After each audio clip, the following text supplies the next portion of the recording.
Let's play around with your I'm going to start that again. This is a hard word to say. Diction. Let's play around with your aryepiglottic sphincter, otherwise known as your AES. Okay, so your AES can do two extremes.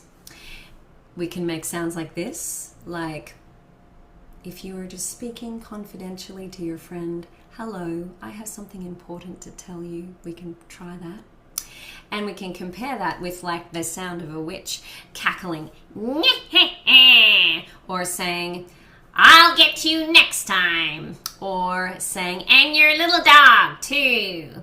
We could also play with some animal sounds, which are usually very narrow, which would be like a sheep, bah, bah, or it would be like a cat, meow, meow, meow, meow, meow, or a duck, quack, quack, quack, quack, quack. You can also find a whiny baby, wah, wah.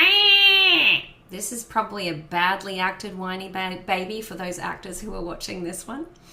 And we could also find it with some accents. So if we did like a Texan accent, Jolene, Jolene, Jolene, Jolene, like that great Dolly Parton sound. And Dolly Parton uses a lot of narrow AES. We love her.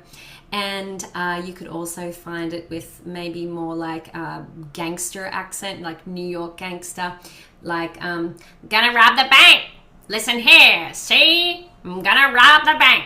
So there's some really fun accents. If you do a really Australian accent, it might be very twangy. Nah, mate. Nah. Gonna go to the pub, mate. That's a fun one. And yeah, and then we can find our wide as well. So that might be like, hey, hey, boo-boo. Hey, hey, boo-boo. Or like somebody who's a bit dopey and sad. Oh, I'm a bit sad. Woe is me. Woe is me. Or we could find that with more of an English accent, like in Bridgerton, dear gentle reader, dear gentle reader. Those are fun. But we can also see this on the spectrogram, so let's jump onto that. I'm going to share my screen. Okay, here we go. This is a spectrogram. If you have not found yourself acquainted with the spectrogram before, welcome. This would be the horizontal axis, which is time, and then the vertical axis, which is hertz. Okay, so I'm going to start recording so you can see while I'm speaking, and you might be able to see that some of the harmonics in my voice as I'm speaking.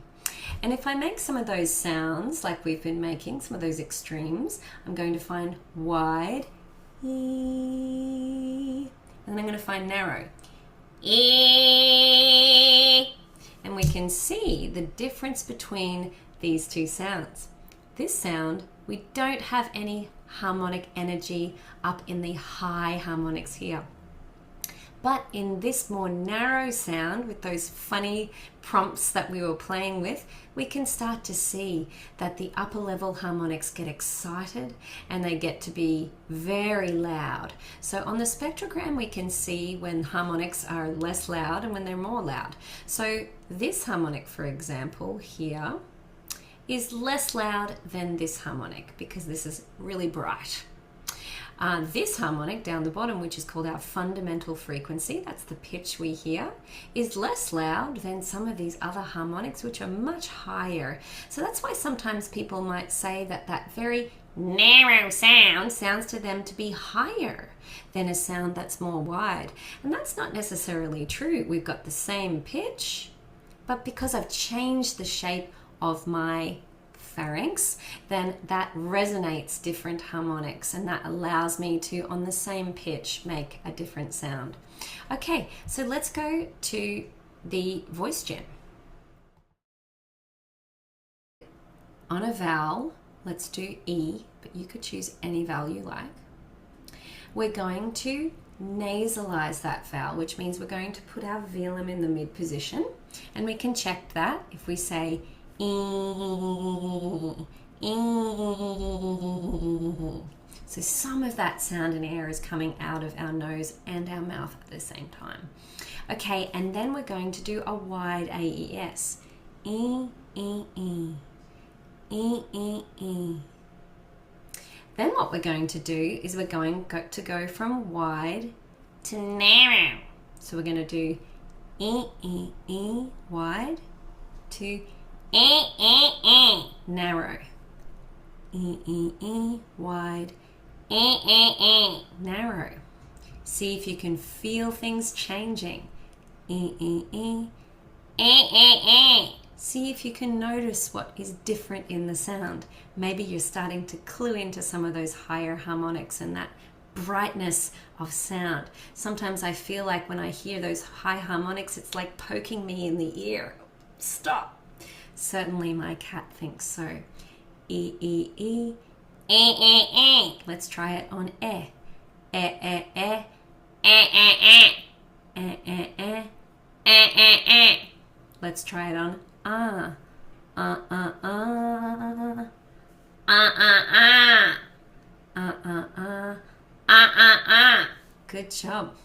Okay, so now we're going to try and do the sequence E, E, A, O, U, but with a lot of narrowing, and we're going to try and get the same brightness to the tone. So we're going to do E, E, E, find your narrowing. Maybe you might find that through meow, meow, E, E, E. Then we're going to do E, E, A, O, U. E, A, O, and try to get the same brightness. E, A, O. Maybe try this on a thinner fold up higher. E, E, A, O. Good job. Now let's try to do the days of the week. So we're going to do Monday, Tuesday, Wednesday as very narrow AES, and then Thursday, Friday, Saturday, Sunday as wide. Let's go. Monday, Tuesday, Wednesday, Thursday, Friday, Saturday, Sunday. Let's do the opposite. Monday, Tuesday, Wednesday, Thursday, Friday, Saturday, Sunday. Try again. Wide for Monday, Tuesday, Wednesday. Monday, Tuesday, Wednesday, narrow. Thursday, Friday, Saturday, Sunday. Feel the effort that you have to sustain that narrowing all the way to Sunday. Thursday, Friday, Saturday, Sunday. Very narrow. Make the narrowest sound that you can. If it feels a little bit tickle, scratch, cough here at the level of your true vocal folds, remember to retract your false vocal folds. Add that little bit of humor into what you're doing because we are making some pretty funny sounds. Now let's try happy birthday. So we're going to go narrow to wide. Ready? I'm going to use my hand action to help to guide you. So when it's wide, my hand is wide. When it's narrow, my hand is narrow. Okay? So we're going to go wide. Happy birthday to you. Narrow. Happy birthday to you. Wide. Happy, narrow. Birthday. Wide. Happy birthday. Narrow. Happy birthday. Wide. To you. And you can do any combination that you like. Many singers will be moving their AES into different directions over different lines. If you're a singer and you really want some inspiration, go have a listen to Sunday Kind of Love by Etta James, because she is a master of the AES. Okay, so good job coming to the Voice Gym. Really work your AES. It really is such an important part of the voice. If I was really only going to show someone one or two things, or I only had a few minutes with that person, which is a common experience, then AES would be one thing that I might jump to, especially narrowing, to help them to find easy, safe volume, to help them to find sustainability, especially as they get up into their upper range, and also to help them to find some really fun sounds. Okay, enjoy.